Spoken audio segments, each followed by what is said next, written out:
انصار الحسین پر پابندی اور میڈیا کی خاموشی۔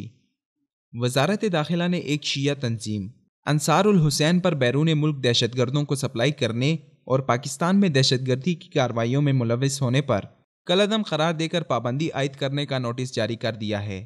تنظیم انصار الحسین پاکستان سے شیعہ نوجوانوں کو دہشت گردی کی مسلح تربیت دے کر ایران بھیجتی تھی، جہاں سے ان جنگجوؤں کو شام میں بشار الاسد کی حمایت میں لڑنے کے لیے بھیجا جاتا تھا۔ یہ تنظیم پاڑا چنار میں رفاہی کاموں کے بہانے اب تک 1000 شیعہ جنگجوؤں کو ایران بھجوا چکی ہے۔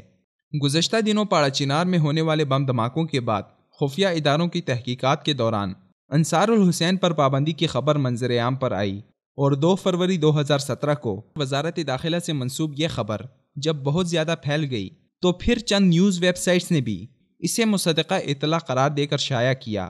کیا وزارت داخلہ جیسے اہم ترین ادارے کی جانب سے عائد کردہ پابندی پر میڈیا کا مکمل بلیک آؤٹ اور عوام کو ایک خوفناک انکشاف اور ملک دشمن بھیانک اقدامات کرنے والی تنظیم پر پابندی سے بے خبر رکھنا صحافتی اصولوں کے منافی نہیں؟ پاکستانی میڈیا میں ایرانی لابی کی بدولت ایسی تمام خبروں پر پردہ پوشی کی جاتی ہے جس میں ایران کا مکروہ اور پاکستان دشمن چہرہ عیاں ہوتا ہے۔ ایران نہ صرف تنہا پاکستان میں فرقہ واریت پھیلا رہا ہے، بلکہ بھارت کے ساتھ مل کر پاکستان کو تقسیم کرنے کے خواب بھی دیکھ رہا ہے۔ بلوچستان میں علیحدگی پسند تحریکوں کو سپورٹ کرنے میں ایران اور بھارت پیش ہیں، جبکہ پاکستان میں فرقہ وارانہ اور لسانی اور نسل پرستانہ دہشت گردی میں بھی ایران کا کھلا کردار ہے،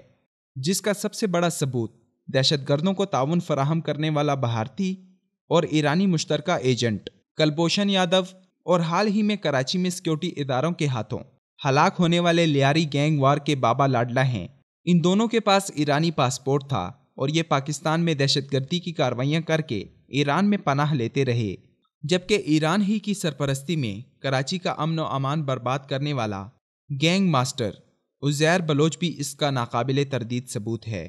جسے ایران نے شہریت دے رکھی تھی اور اس کے ذریعے کراچی میں فرقہ وارانہ قتل و غارت اور فسادات کروائے گئے۔ کیا اب بھی پاکستان میں ایرانی تخریب کاری سے نظریں چرائی جا سکتی ہیں؟ آخر ہمارا میڈیا پاکستان دشمن عناصر کے جرائم پر اتنی پردہ پوشی کیوں کر رہا ہے، جبکہ یہی میڈیا ہوتا ہے جب پاکستان میں کسی عالم دین پر پابندی یا کسی مدرسے میں چیکنگ بھی ہو جائے تو ہفتہ بھر شور مچایا جاتا ہے کہ دہشت گردی پھیل رہی ہے، حالانکہ اس بات کا کسی کے پاس کوئی ثبوت نہیں ہوتا، لیکن دوسری جانب اداروں کی جانب سے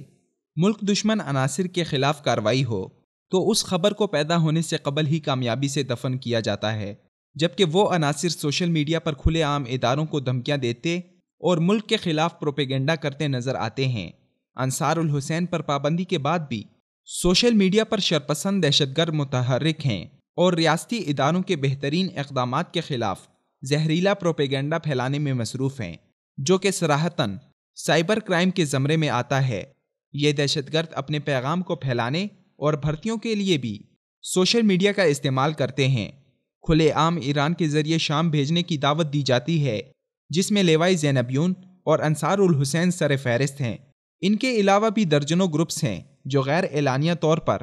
یا غیر معروف ناموں سے پاکستان سے دہشت گرد بھرتی کر کے باہر لے جاتے ہیں۔ حکام بالا کی ذمہ داری ہے کہ ایسے تمام افراد، ان کے سرپرست اور ان سے یہ مکروہ فعل انجام دلانے میں ملوث ریاستوں کے خلاف سخت کارروائی اور اقدامات کریں، کیونکہ وطن عزیز کی سلامتی اور استحکام کے خلاف کسی بھی قسم کا سمجھوتہ قابل قبول نہیں۔